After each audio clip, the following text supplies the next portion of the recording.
怎么了？没事吗？我好像把墙扭了。上来，我背你下墙。扶他。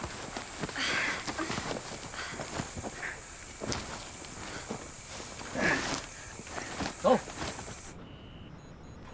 看来你心情不错啊，都有空闲设置报告封面了。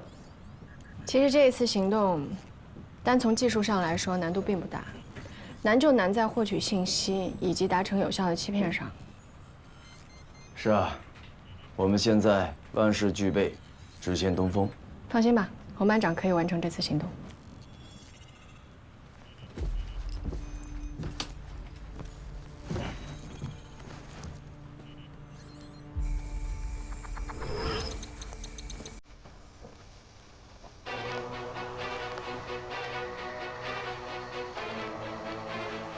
金振，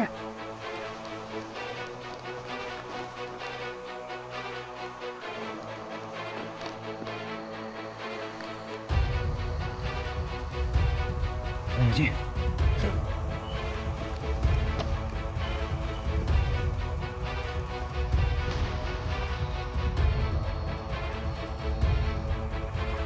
坏了，我怎么没看出来？他们所有亮光全部实现外包，肉眼根本看不到。但是夜视望远镜捕捉光点很敏感，你们马上用夜视器材定位坐标，捕捉频段。是。杨班长，你太帅了！不知道这郭子健葫芦里到底卖的什么药，总整这些玄乎的。这是海训之后，御风营和404旅第一次直接对抗，也是郭子健和龙远山一次真正意义上的较量。所以说，怕跑风漏气、谨慎行事，这也很正常。王远，我觉得你对郭子健啊，以后还是应该客观一点，别老是带着成见。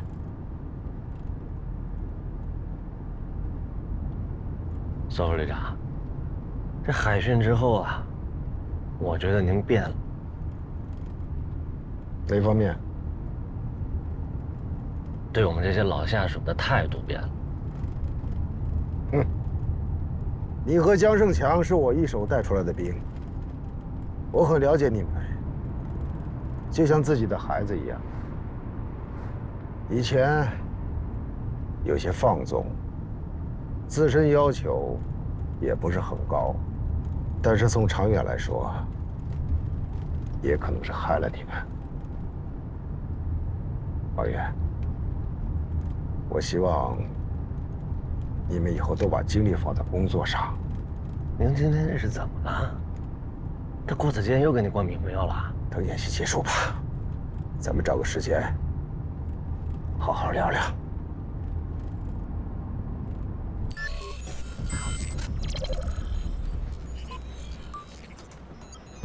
红霞飞发来信息，确定蓝军指挥所在野狼谷。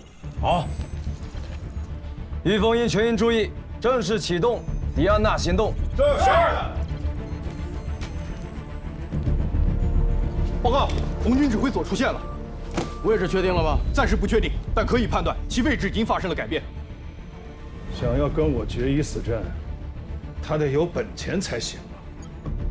马上联动各营。是。报告，联动成功。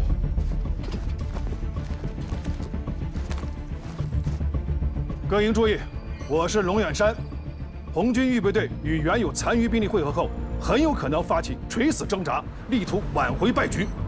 我命令：一、提高警惕，利弊偷袭；二、一旦履指，确定敌打击目标，各营务必通力合作，必齐攻于一役；三、根据侦查分析，红军预备队仅一个合成营兵力，并且已经分散部署，各营一旦发现目标，可自行实施打击。完毕。一营收到，二营收到，三营收到。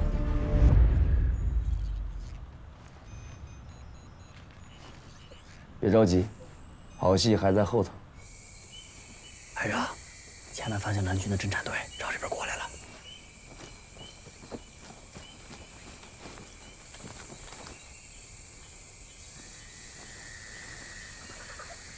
有没有人动用过无线电联络系统？没有。那就好，没暴露。林虎到，你带领一班保护好洪班长，不到万不得已，千万不能暴露。是，班长，那你怎么办？我必须去趟俘虏，这样才能打消掉蓝军的猜忌。要不我去吧？你去，人家不相信。二班，我走。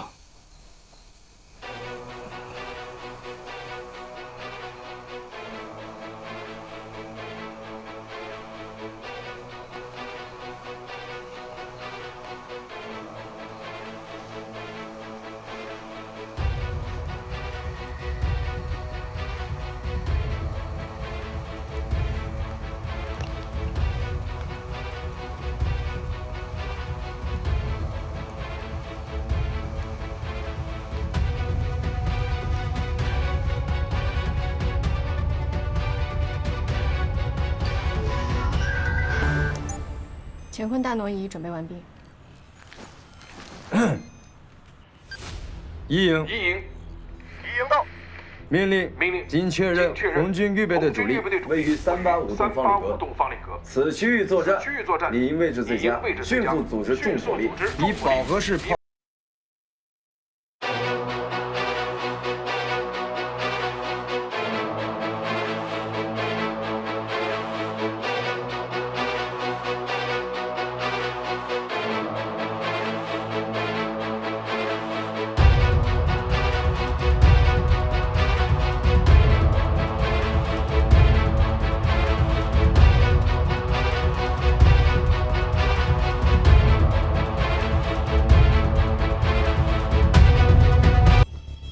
周处长，有什么情况？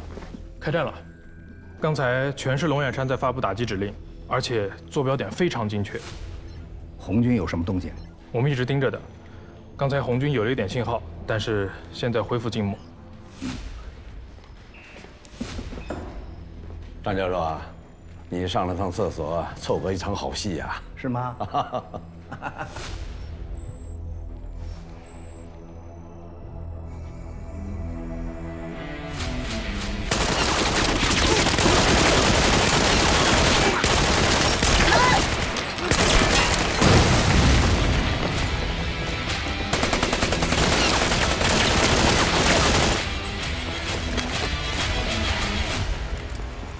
走吧，杨班长。这招有点损啊！蓝军远程火力眼中的399旅指挥所，瞬间成了龙远山的指挥所。他不是要找红军的大脑吗？我给他标出来了。你们是用龙远山自己的元火打龙远山自己的指挥所，这有点太狠了吧？龙远山明白了，那他不得疯吗？你不想想，他什么时候对我们手软过？这就是狄安娜女神的复仇。亵渎过她的人，终将变成猎物，被自己捕猎的队友杀死。哦，这就是狄安娜计划。哎，那我们的战队现在应该干什么？打扫战场，收割胜利果实。童学平到，给我接索夫旅长。是。可能是担心发出任何声响都容易被发现，所以在抓捕时，每个人的单兵通信系统都是关闭的。可以肯定，杨茂林连一个字都没有传递出去。这么说，399旅这支预备队就是你们御风营。王参谋到，马上通知各营，御风营参战，务必小心郭子健这个小狐狸。是。小狐狸还嫩，斗不过你这个老狐狸。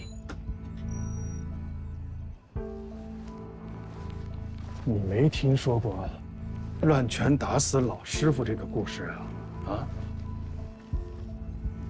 如果从一开始就知道对手是御风营，那不可怕。可是他直到现在都没有露出庐山真面目，就真的有点可怕了。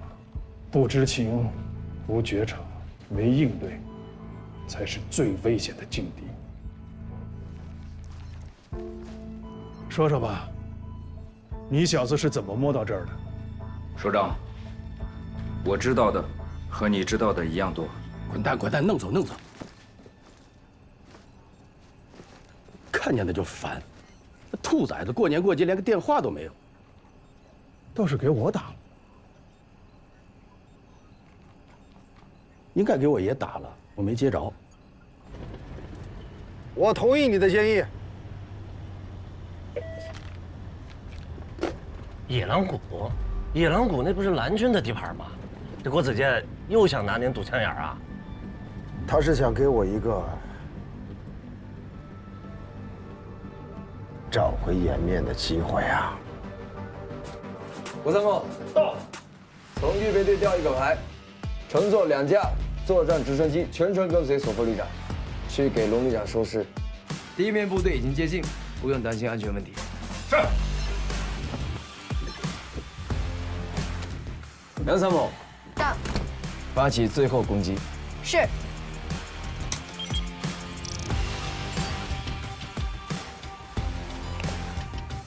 蓝军炮兵火力支援，收到，请回答。收到，请回答。炮兵火力支援。经确认，红军指挥所在野狼谷，坐标已发送，请立即予以精确打击。超远征火力收到。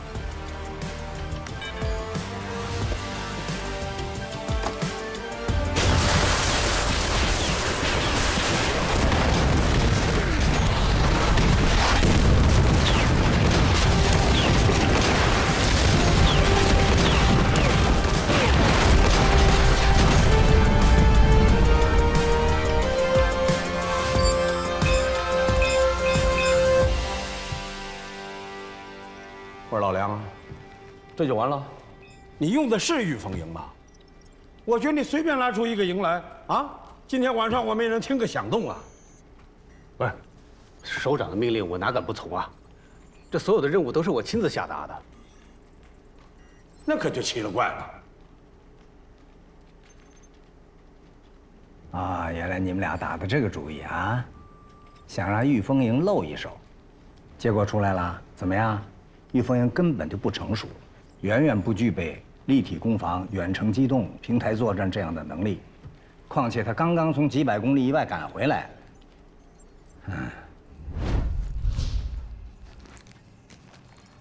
王参谋到，通知所有人按原计划10分钟之后转移指挥所。是。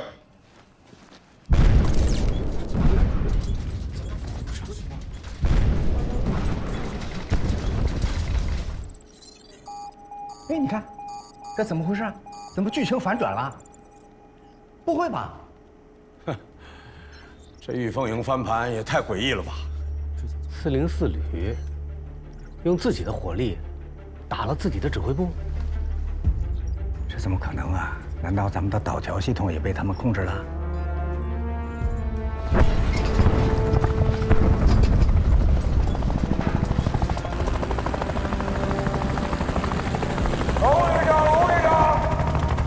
演习已经结束了，请体面的走出你的指挥所。龙旅长，演习结束了，请体面的走出你的指挥所。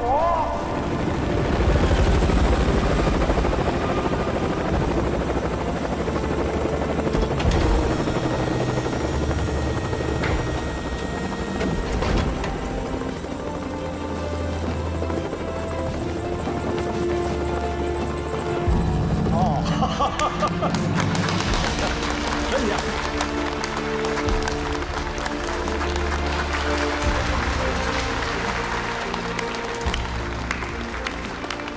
尽管很诡异啊，但事实不可更改啊。这一仗他们使用了信息战、火力战，甚至是谋略战和间谍战，有意思。张教授，张教授，今天晚上这一夜没白熬吧？啊？好啊！哎呀，这一仗让我对郭子健这个价值谋方有了一些刮目相看呐。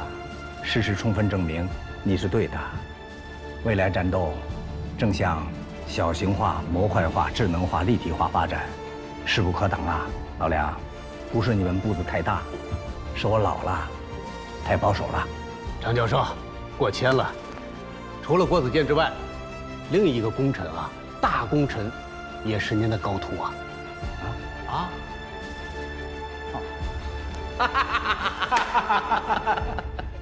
蓝军的同志们，辛苦了，打得不错。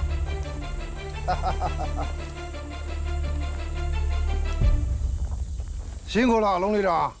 哎呀，相同的战场，相似的夜色，只是胜负掉了个个儿，似曾相识吧？如果这回是索副旅长亲自指挥，抓到了一个活着的龙远山，那结果就更完美了。用不着，杀鸡不用宰牛刀，我手下的一个营长就能搞定。我只要来亲自给你收尸，那就非常完美了。史册都是胜利者书写的，我无话可说。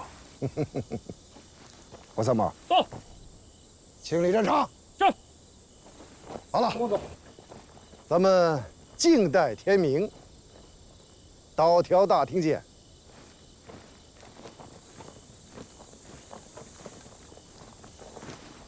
不就赢那么一回吗？瞧他得意那样，还什么静待天明，啥也不是。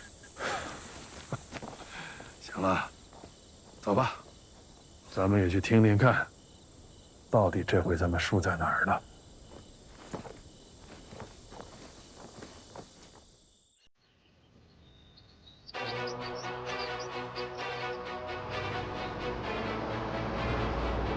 我们的创意来自一则古希腊神话故事。传说，月亮女神狄安娜在森林里洗澡，被在森林中打猎寻找麋鹿的阿克泰翁不小心看到。为了报复阿克泰翁，狄安娜把他变成麋鹿，让他被自己的队友和猎犬当成猎物残忍杀害。这回啊，黑曼巴404旅成了可怜的阿克泰翁。整个作战计划的创意来自我们的郭营长，当然，他提出创意更多是基于我们整个团队的作战特点与实力。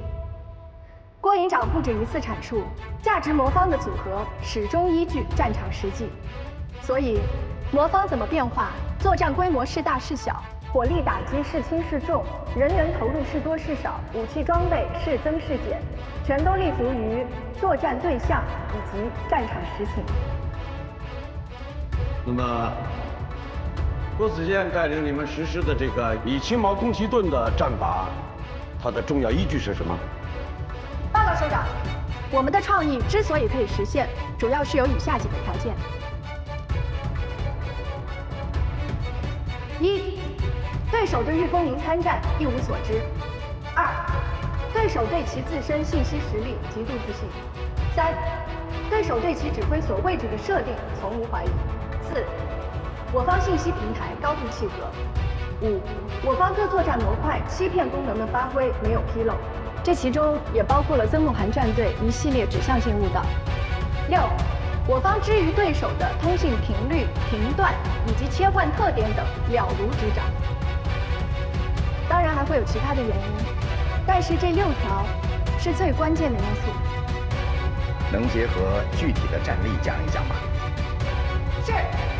此次作战，我方杨茂林特战排唯一的任务就是保障信息战小组完成任务。可以说，任务是由信息战小组设定的，但是在具体实施的过程当中，特战排多次提出合理建议，并且在最后的关键时刻，杨茂林兵分2路，自己主动暴露，并与蓝军同归于尽，从而保障了打击蓝军指挥机构的成功。还有，曾梦涵战队途中遇敌侦察可以巧妙化解，并且深化了蓝军对我打击力量模式的固化印象，为我实施信息战提供了有效假象。这又说明了什么？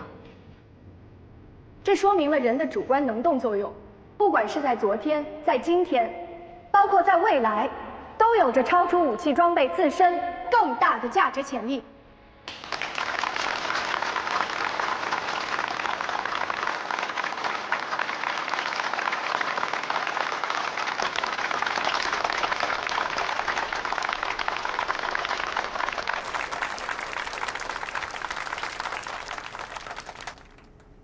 我知道，很多人都会觉得我们御风营这一次的演习之所以可以成功，是因为我们在技术上有一定的优势。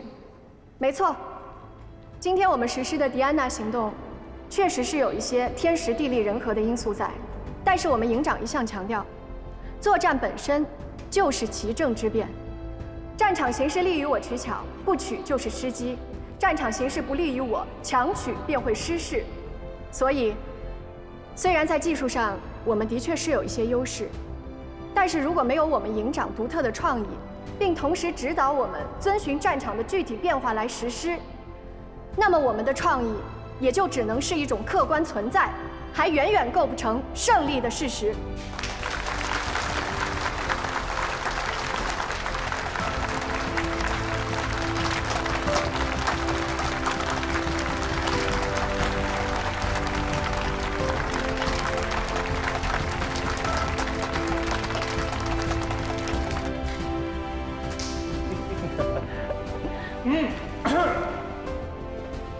龙旅长，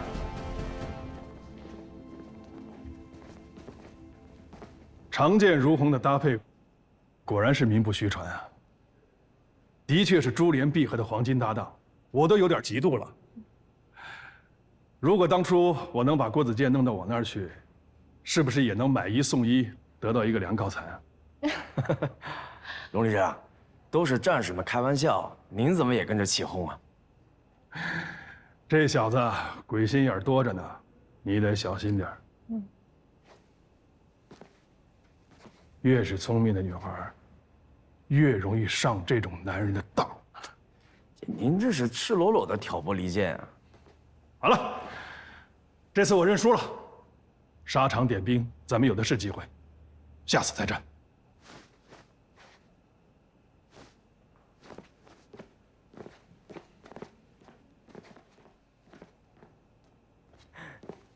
他说你哪种男人？教导员那种吧，偏油腻那种。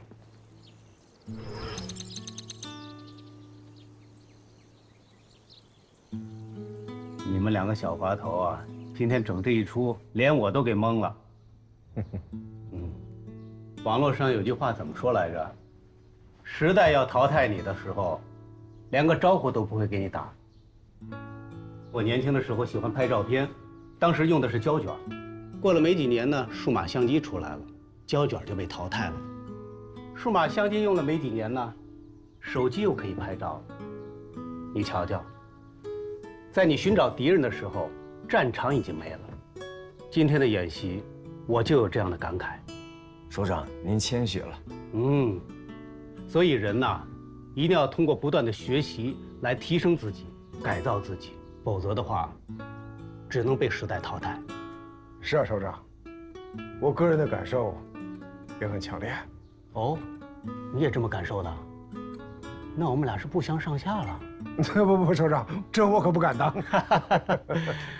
哎呀，仗打了一宿，会开了一天，你们原地休整一下，明天返回。看在你们打了胜仗的面子上，我批准给你们补假一天。今天晚上会餐，好好的热闹热闹。不会有什么3级战备啊这些吧？哟，你还真提醒我了。我告诉你啊，一切皆有可能。不会的，今天晚上好好的热闹热闹吧。老索啊，哎，我叫你老索，没意见吧？不敢当。我想跟你说的是，御风营，郭子健能有今天，你功不可没啊。首长，您这话我真的是当不起啊。你当得起，不但当得起，我还要谢谢你。郭子健这个兵，你没有带坏，也没有带歪。以前斩首龙眼山这种事情，他肯定不会错过的。但是你看现在，变化还是很明显的。这说明什么？就是因为你给了你的士兵足够的安全感，也给了他施展才华的空间。你是一个好领导。这话说起来，我很惭愧。其实我很清楚，有些事情做得不够好。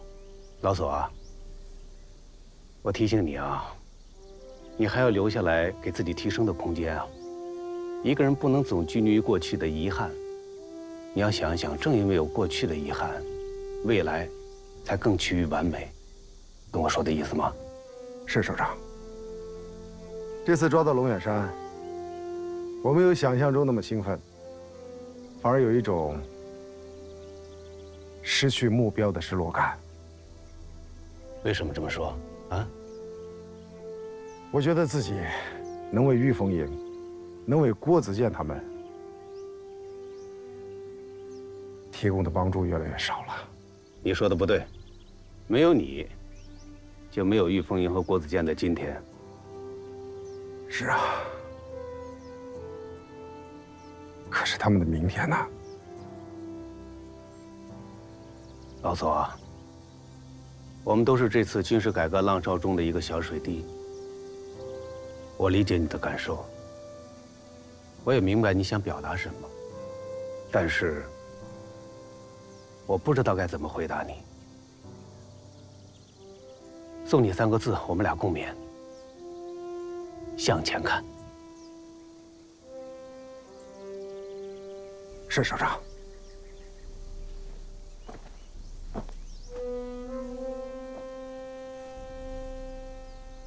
要是照你这个计划来复盘，我觉得太复杂，没必要。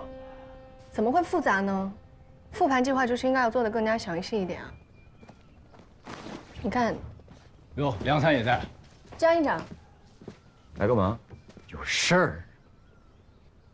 营长，那我就先走。啊不，梁参，你留步，跟我走，地方都找好了。这我还得值班呢。不是洛桑吗？走，我带你去索福旅长那儿请假去。走。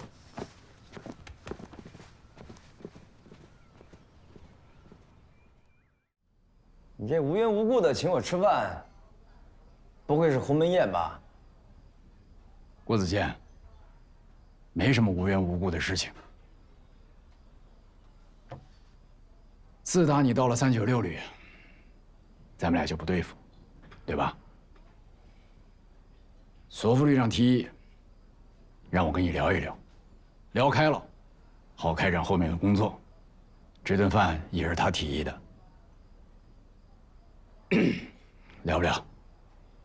聊什么聊？吃饱再说。来，不是。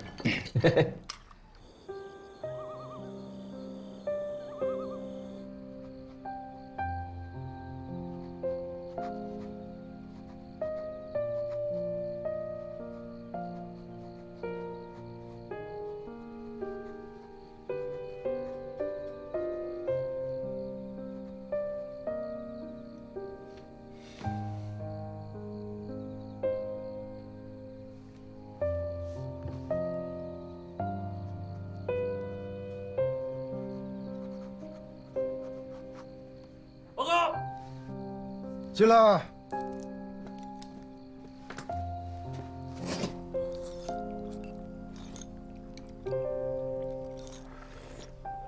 郭子健，说句心里话，自打我认识你，我就不服你。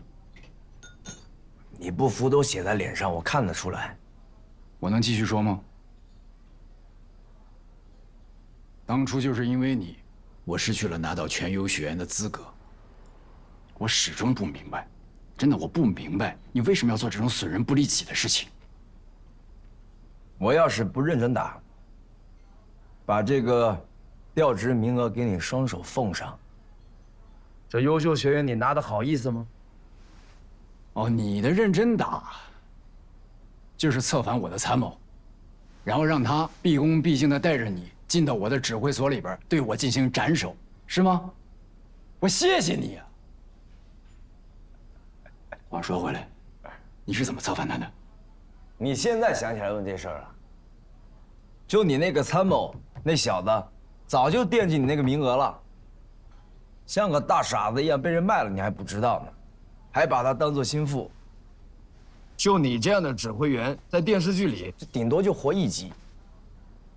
我是让你清楚地看到这个人的真实面目，别得了便宜卖乖。怎么着，我还得谢谢你啊？那倒不用太客气。我能继续吗？行，说，把你不满的全说出来。再后来，因为你假传军令，把我、一营还有整个396旅耍得团团转。你自己说，是不是不要脸？是挺不要脸的。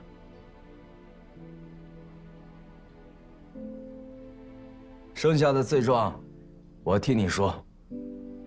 贪功冒进，不听指挥，一意孤行，导致跟404旅的演习惨败，索副旅长被俘，吴东顺的腿也没了，还不思悔改，大闹党委会。还有，就是对你这个老对手，从不手下留情。什么叫对我不手下留情啊？我需要你手下留情吗？辣子鸡、夫妻肺片、回锅肉，还有麻婆豆腐，都是加麻加辣，你的最爱，全部是我亲自做的哈。好，打个牙祭。哎呀，可惜咱们不让喝酒。老规矩，一茶带酒。得嘞。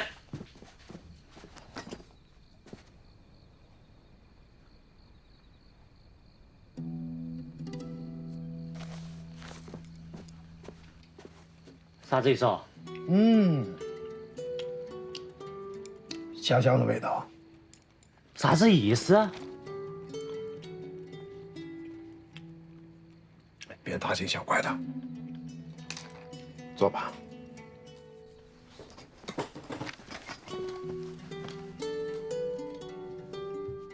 其实我很早之前就有这个想法了，只是一直下不了这个决心呢。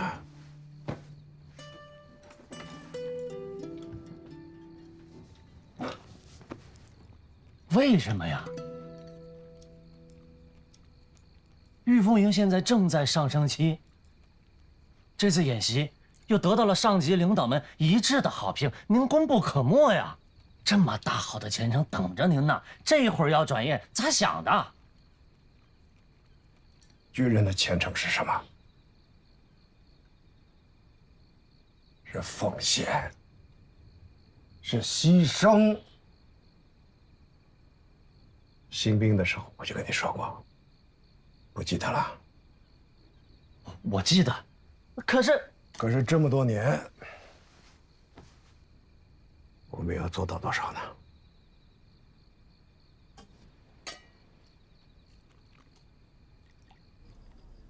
前面所有点的认识都很深刻，唯独最后一点。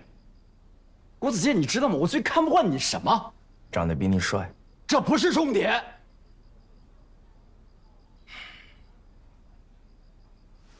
你比我学历高，鬼点子多，比我聪明，还比我脸皮厚。你处处压我一头，我不服，但是我不能认输。整个2营都在看着我，我是2营的指挥员，我得带着整个2营继续向前冲。但是我怎么都追不上你，用尽一切办法都追不上。每次我觉得你的那些阴谋诡计，这一次没问题，我能应对，你又想出了一些新的办法。那我为什么追不上？我为什么就追不上你，郭子健？直到你拉着我一起见索副旅长。终于找到了原因。说实话，野外驻训，新装备的玉，我不想吗？我想，但我不敢，不敢提出来。跟你不一样，你敢大踏步的向前，你敢大胆的向索副旅长提出你的请求，提出你的建议。我服。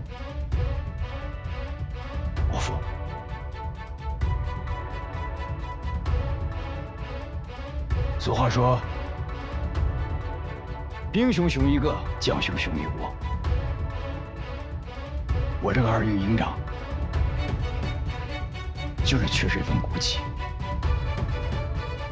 导致我们2营全体官兵也跟着我一起固步自封，连上面配发的新式瞄准镜都不敢用。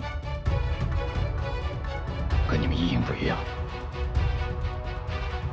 上一次看着坦克把杨茂林比武切磋，输了。但是我看到的不是胜负，我看到的是1营的凝聚力，我看到了1营的兵魂，这都是你带来的，这是我们2营不具备的。想想以前，每一次演习，1营都被我踩在脚下。可是你来了以后，从追赶到持平，再到超越我们2营，这都是因为你，因为有你这样的一个指挥员。为了战斗力，你可以不惜一切。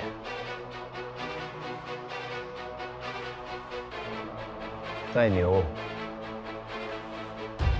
我也去教导队当过教员，还当过保障队长，还给你送过盒饭。江胜强，我没你说的那么心大。自打来到396旅，经历了这么多事情，我心里也难受，也煎熬，也挣扎过，也有过放弃的念头。可我们是当兵的，怎么样都行，就是不能认输，不能向对手认输，也不能向自己认输。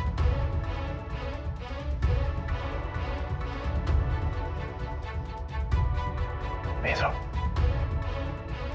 不能认输。这次演习的全过程我都观摩了。说实话，如果换做我们飓风营来，想赢很难。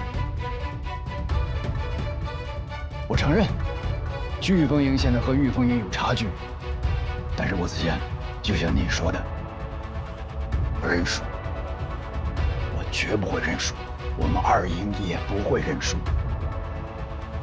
我会一直追赶你，一直作为你的对手，小心点，别被我超越，我会一直向你发起挑战。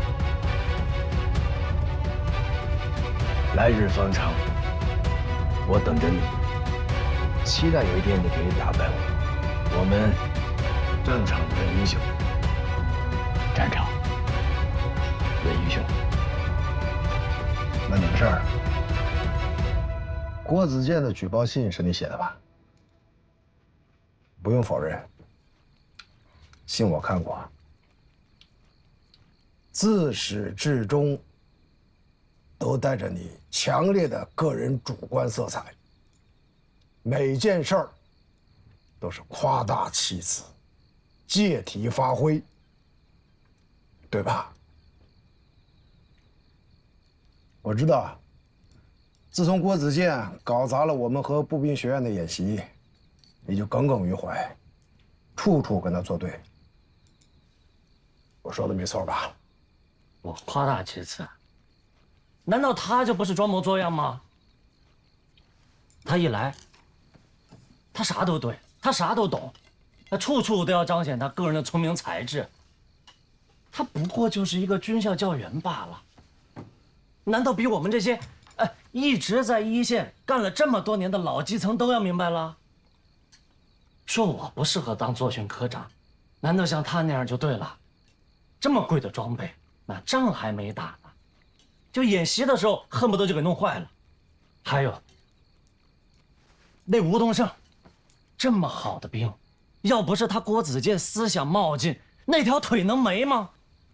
就算他再有才华，要是咱部队个个都像他那样，那要不了多久，别说他御风营了，连咱们整个旅连人道装备都得给他造没了。他有他的问题，你有你的问题。说到问题，首长，我的老大哥，我还一肚子委屈呢。那好啊，咱们今天就竹筒倒豆子，你把你肚子里的委屈全都倒出来。我的委屈，也不光是为了我自己，也为您，还有老姜。说吧，我听着。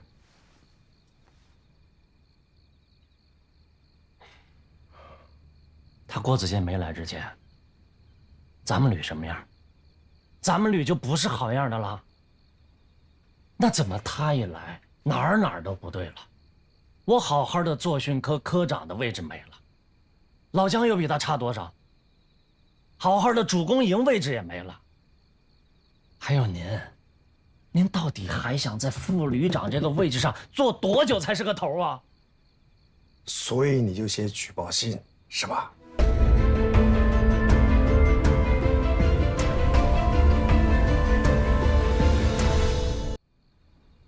那怎么他一来，哪儿都不对了？我好好的作训科科长的位置没了，老姜又比他差多少？好好的主攻营位置也没了。还有您到底还想在副旅长这个位置上坐多久才是个头啊？所以你就写举报信是吧？说白了，那不还是面子吗？还是职位吗？有毛病吗？老话说得好，不想当将军的士兵不是好士兵，对吧？我在部队也这么多年了，没有功劳，至少也有苦劳吧？那凭什么？到了该调的时候我不能调？我想进步，想更好的为部队服务，我错了吗？王源，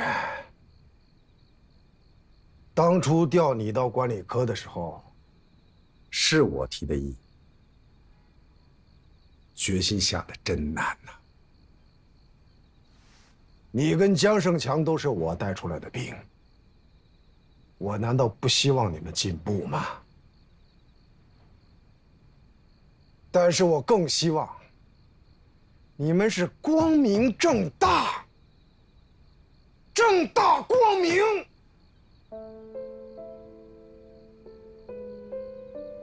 当兵第一年，你的一个战友受伤了，你背着他爬过几座山，满脚都是泡啊，可是你没吭一声。我当营长的时候，你是连长，还记得吗？为了演习，为了琢磨战法，你3天3夜没睡。演习结束，一头就倒在地上。当年的刘望元去哪儿了？你现在成天盯着这个位置，盯着那个位置，满脑子都是职务啊！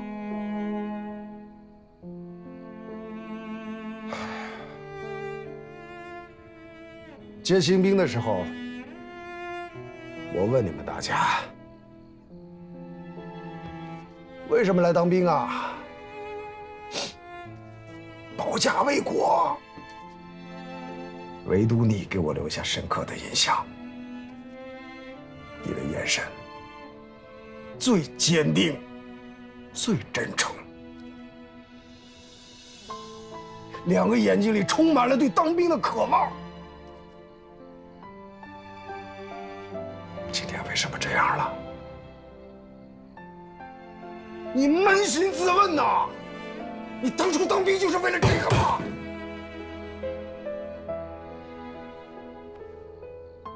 啊？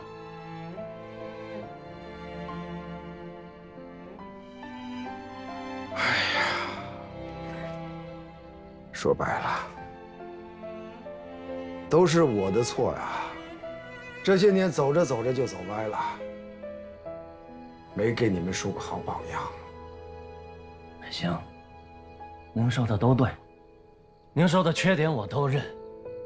但是跟您没半毛钱关系，要走也是我走，不是您。别说气话了。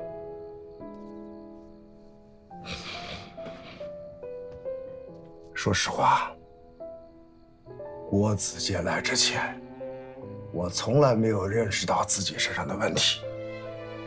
我觉得我索建安，从大头兵到副旅长，我一路上兢兢业业，我没有出过任何差错，我对得起自己良心，我对得起这身军装，我对得起对我殷切期望的父亲。但是郭子健来了之后，就像一面镜子，一样摆在我面前，我不得不面对自己。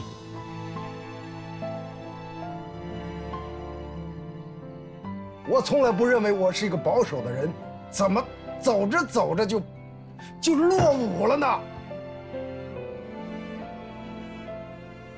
他身上的优点，就像是镜子上的反光点一样刺眼，让我不得不面对自己啊！什么高光点，什么反射点，什么镜子，我砸了他这镜子。先不说该不该砸，我就告诉你，砸了郭子健，还有第二个、第三个。那也不一定非要转业嘛，总有别的办法解决吧。我留下干什么？吃军饷养老，我索建安，我做不到。李松伟，一个连长，可以为部队改革牺牲自己，我索建安不如他吗？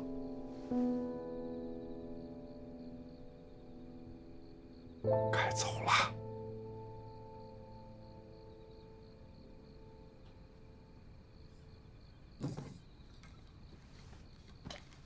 我还是想不通。想不通慢慢想。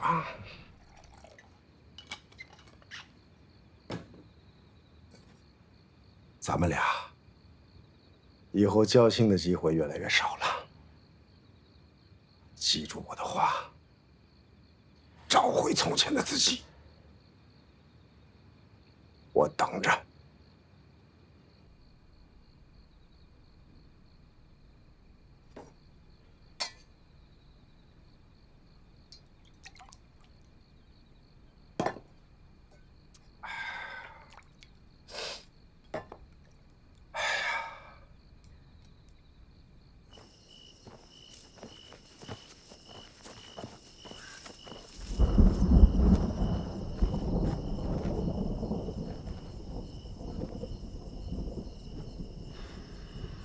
不行，说啥我也不能让你离开部队。小刘，到，走，跟我去趟集团军大院。是。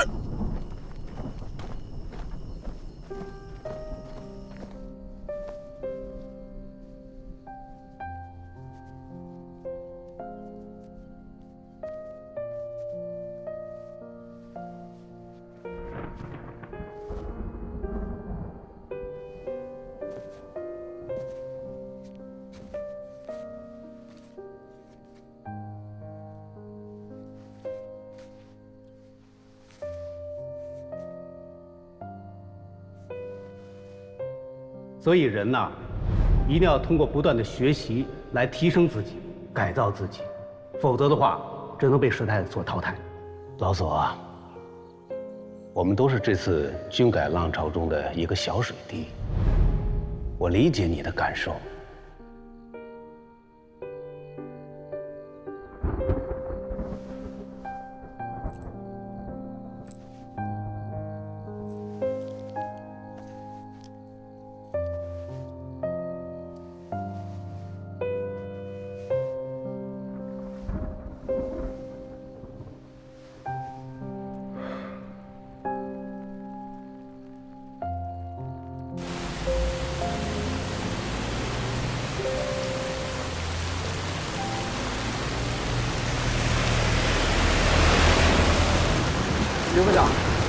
这雨太大了，完全看不清路了。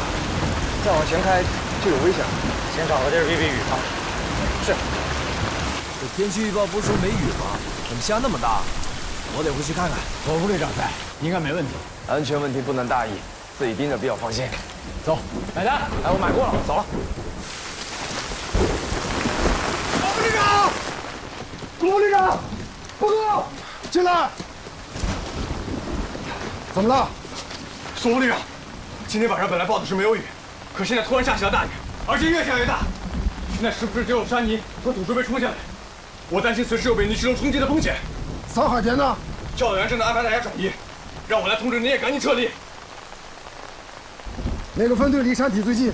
是技术侦察分队和电抗分队的器材仓库。走，我们去看看。首长，我去就行了，您赶紧撤吧。少废话，走。是。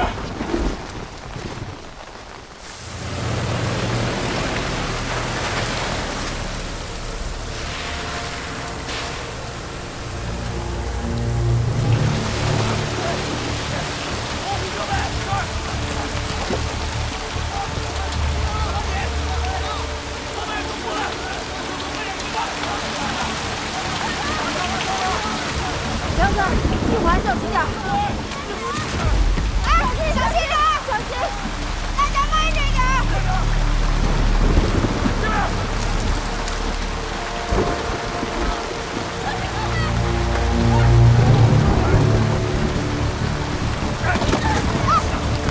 没事吧？小心，我们走。来，跟他一起，注意安全。大家抓紧时间了，设备搬完了没有？还有一点。快点，抓紧时间。好。注意安全。快，往安全地带转移，快点。步兵往高处转移，快。梁红呢？啊，梁红。首长。设备转完了没有？转移的差不多了，现在就剩下操控电抗的工作了。该宝贝的疙瘩也不要了，人员安全重要，快，往高处转移吧。报告首长，请再给我一点时间，所有设备都很重要，一样都不能落。不行啊，太危险了，服从命令。怎么还？让他上去，快点，让他们快走了，快，抓紧时间，快往上走。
怎么了这是？索副旅长的。他怎么了？啊？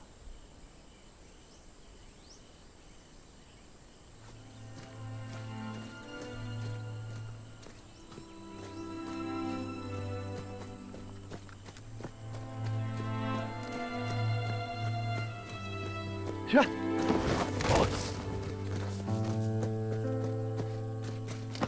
起开！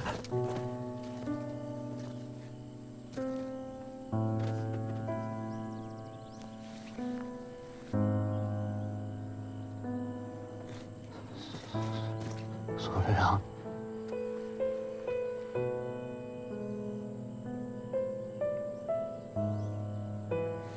怎么回事？啊？怎么回事啊？直接说话，怎么回事？江胜强，杨胜强，你干嘛去了？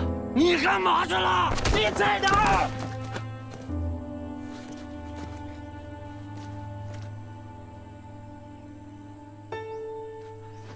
郭子健，你是一营之长，你为什么不救他？啊！你们这么多人都干嘛吃的？啊！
昨天晚上你跟我说的话，我都记到了。你的恩，我下辈子还。我带你回家。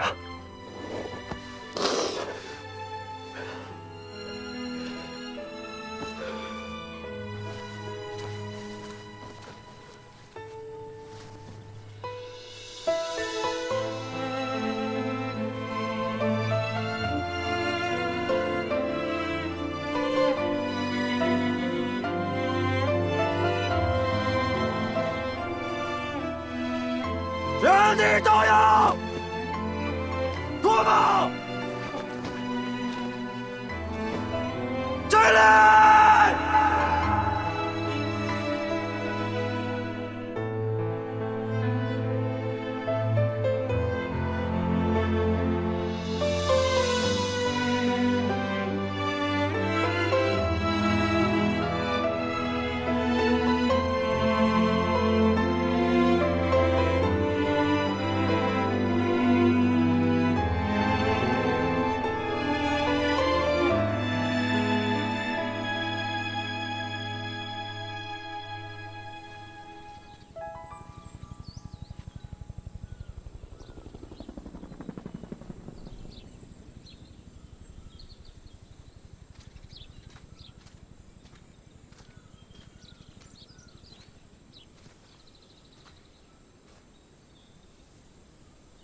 梁才，你说，如果我不是非要抢救那些设备的话，他是不是就不会？梁灿，不是你的错，真的。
尊敬的吕党委，我怀着复杂而又坚定的心情，请求退役。经过数月来的贴身了解，我无比欣慰，欣慰于我们的事业，欣慰年轻一代已经如此优秀地继承了我们的追求与志向。他们值得信赖，值得托付。我曾经那么强烈的渴望能提升职务，跻身高级军官的行列，但好在我慢慢明白，即使组织上给我一个照顾性的职位，我也只不过是拿着军饷在养老，又与党的事业何干？与我曾经的初心何干？与我曾经念兹在兹的军队的打赢事业何干？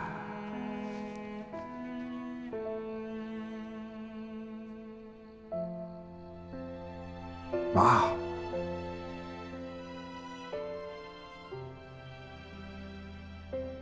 您不会失望吧？您一定支持我的选择，对吧？尊敬的吕党委，有位哲人讲过，摒除一个人脑中旧观念，比赋予新观念要难得多。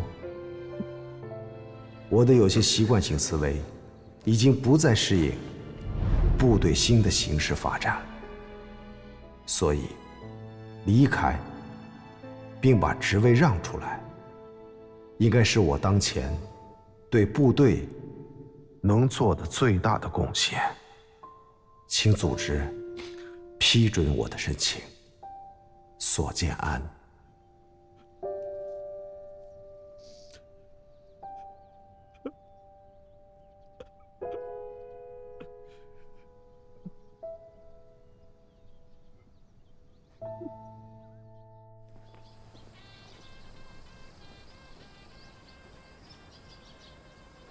你知道为什么吕党委明知你和索副队长之间有点不舒服，还要让他步步跟着于凤英吗？跟你说实话吧，这件事情是梁副军长亲自提议的。有人说呀，性格决定命运，但是对于你，我们每一位领导干部，谁也不想因为个性原因而耽误了一个好苗子。抱歉，我让各位领导费心了。梁副军长之所以让索建安同志盯着你，就是希望他能够帮你克服性格上的不利因素，好好历练，多加打磨，如此方能有所作为。而索建安同志甘愿扮黑脸，其目的不是为了针对你，而是想让玉凤英早一天强大起来。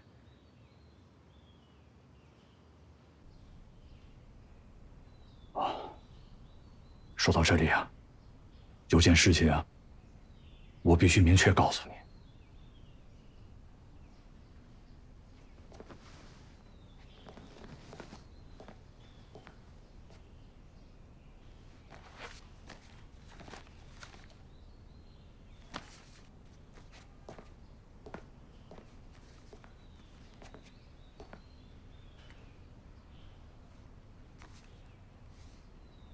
这是索建安同志亲自提交的关于你被举报情况的调查报告。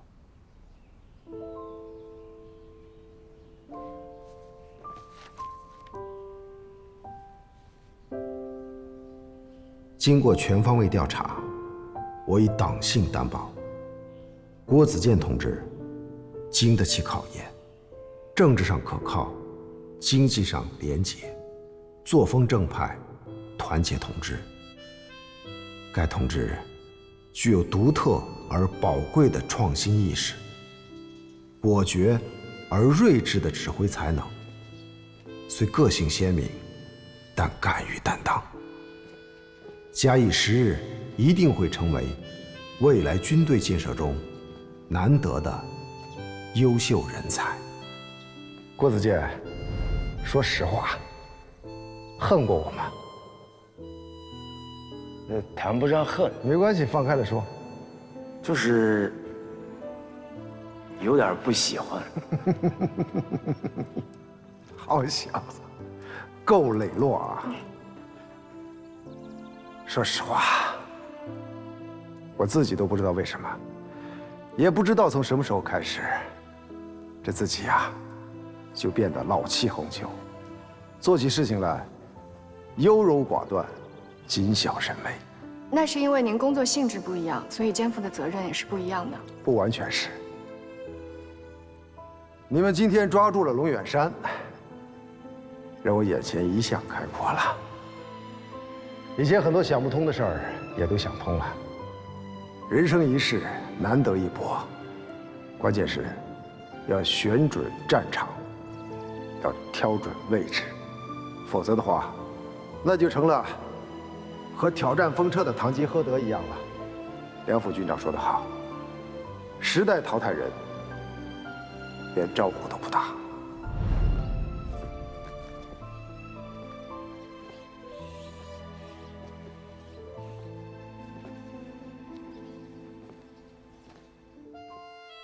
报告，进来。首长，您找我？上级又下达了新的演习任务。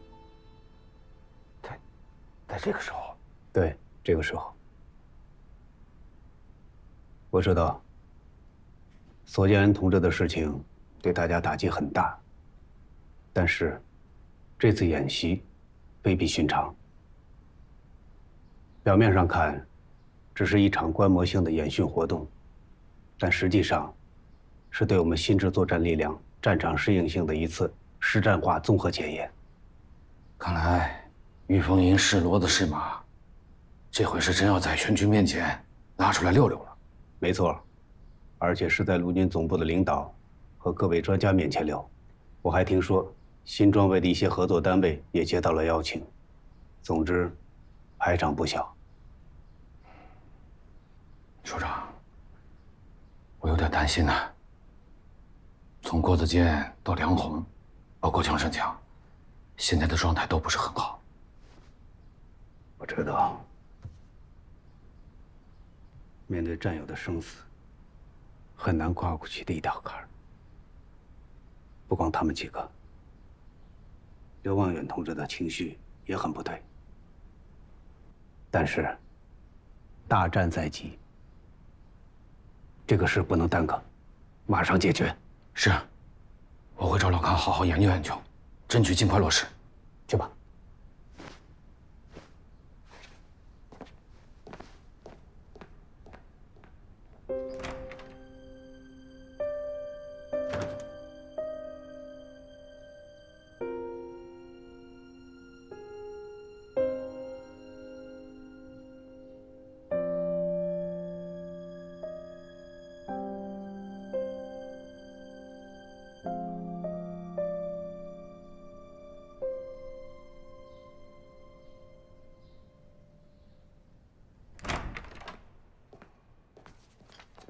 报告，首长，我有事儿向您汇报。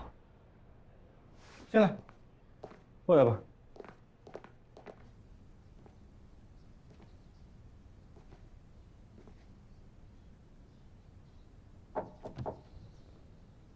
哎，进来。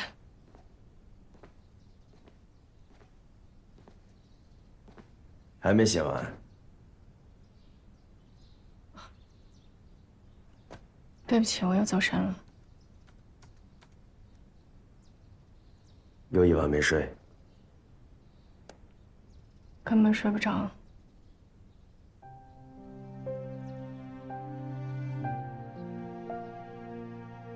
有些事总得过去。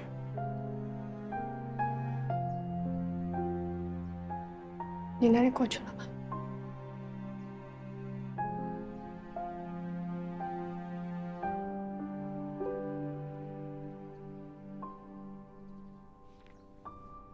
想好了？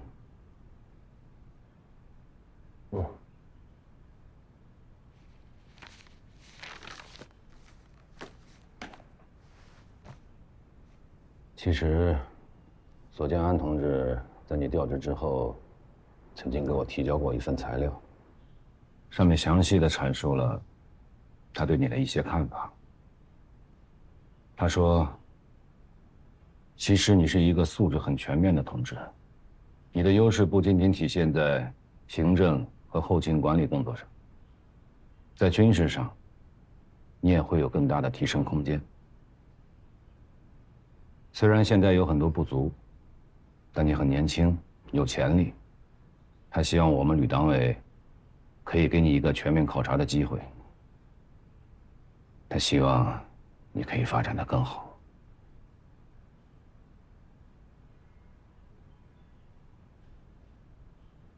老所牺牲这件事，对所有人的影响都是巨大的。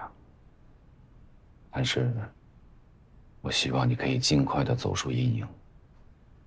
396旅离不开你们这些骨干。这些年，我处处算计，处处筹谋，把心思都放在了这些事儿上。其实索副旅长牺牲之前，就3番5次的提醒我，问我当兵的初心是什么。我每每都是说一半留一半，说的自然是那些漂亮话，不然大家怎么会叫我留心眼呢？是我愧对了首长对我的信任，愧对了作为一个军人的身份。知错能改，这是好事。这份报告我先留着，你再考虑考虑，一切等演习之后再决定吧。又有新的演习任务了。是啊，这次是在全军面前检验我们396旅的改革成果。首长，我有一个请求。说。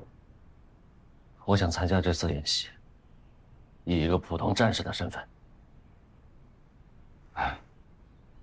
你的请求我们可以考虑，但是这次的主力是御风营和飓风营。据我所知，你们我们3个之间其实没什么，只是出了这个事儿，我当时不知道该怪谁，不知道怎么办。我只是觉得索副旅长不应该就这么走了。是，但是现在大战在即，别说你，就连他们2个，包括梁红，到现在状态都没调整过来，我很担心呀。旅长，如果您还信任我，这件事交给我吧。索副旅长生前最大的心愿，就是希望看到他们2个可以并肩作战。我来帮他完成这个心愿。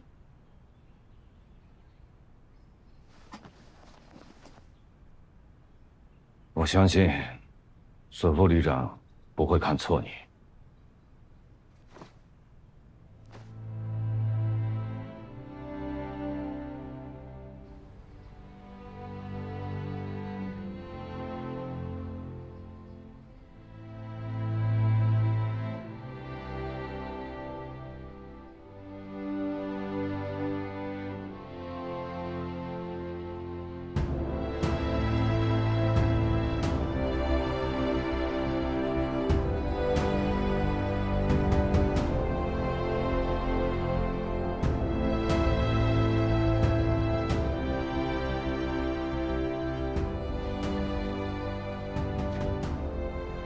其实，索副旅长走的没有遗憾，因为在他走之前，他就做了自己想做的决定。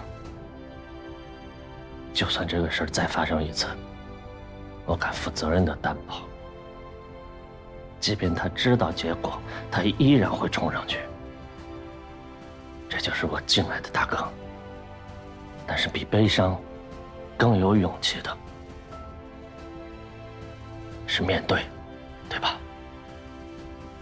所以咱们应该向前看，必须向前看。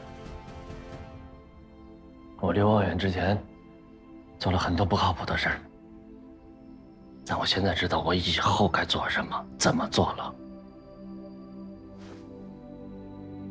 我不会再让他失望。咱们都是当兵的，废话我就不多说了。至于你们该怎么做，自己看着办。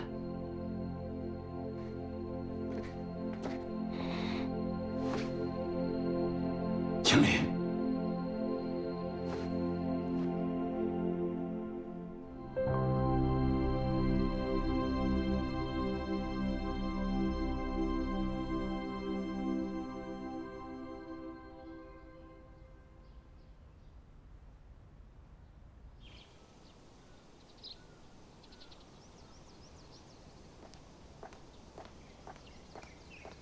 杨参谋，我来拜托你一件事情。嫂子，您说。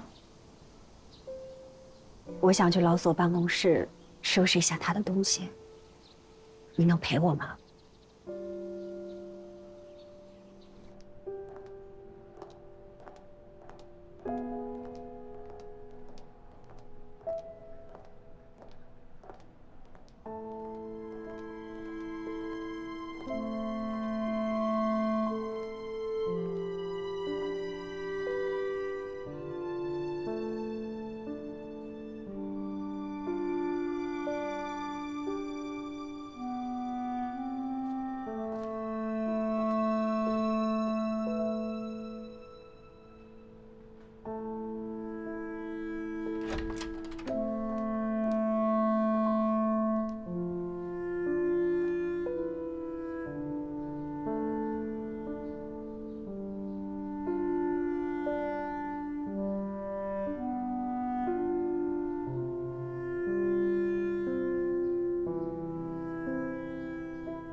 这个是老所的日记本，你看看。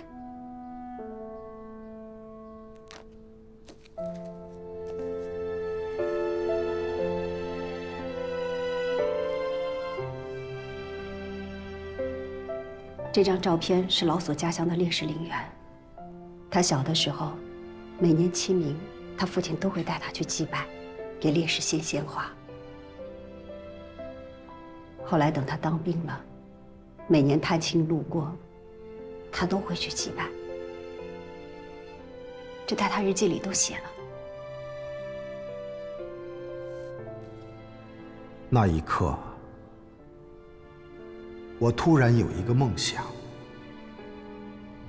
如果有一天我的生命终结了，我多么希望能与这些先辈为伍。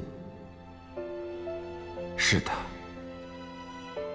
与他们一起听松涛阵阵，与他们一起品山风缕缕，与他们一起唠了那些战火纷飞的陈年往事，回味永远不老的青春岁月。爸爸，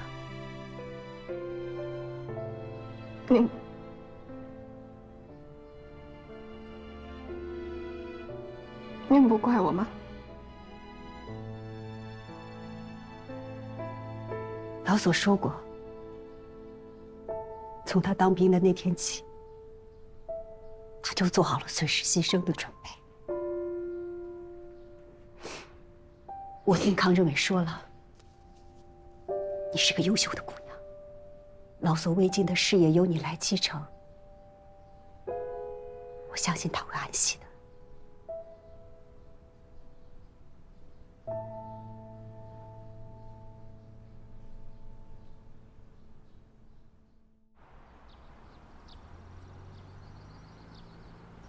同志们，这次演习意义之重大，对抗范围之广，涵盖专业之多，对未来影响之深远，都是前所未有的。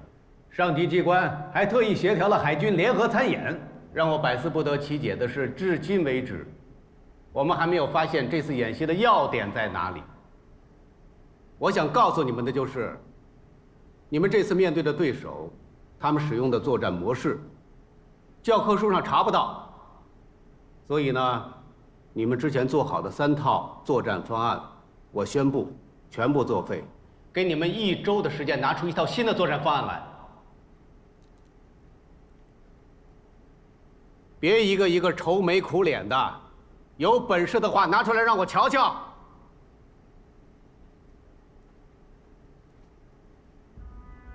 要记住，再锋利的匕首，如果扎不准地方的话，也是一无是处。大家回去以后，一定要集思广益，争取2天内先拿出新的、有效的作战构想，有没有信心？有。是这样啊，刘望远同志想以一个普通士兵的身份参加这次演习，吕良伟的意思呢，是想把他安排在你的御风营，所以想征求一下你的意见。我没问题，刘科长当过营长，在军事指挥方面有一定的经验。我还缺一个作战参谋，让他过来吧。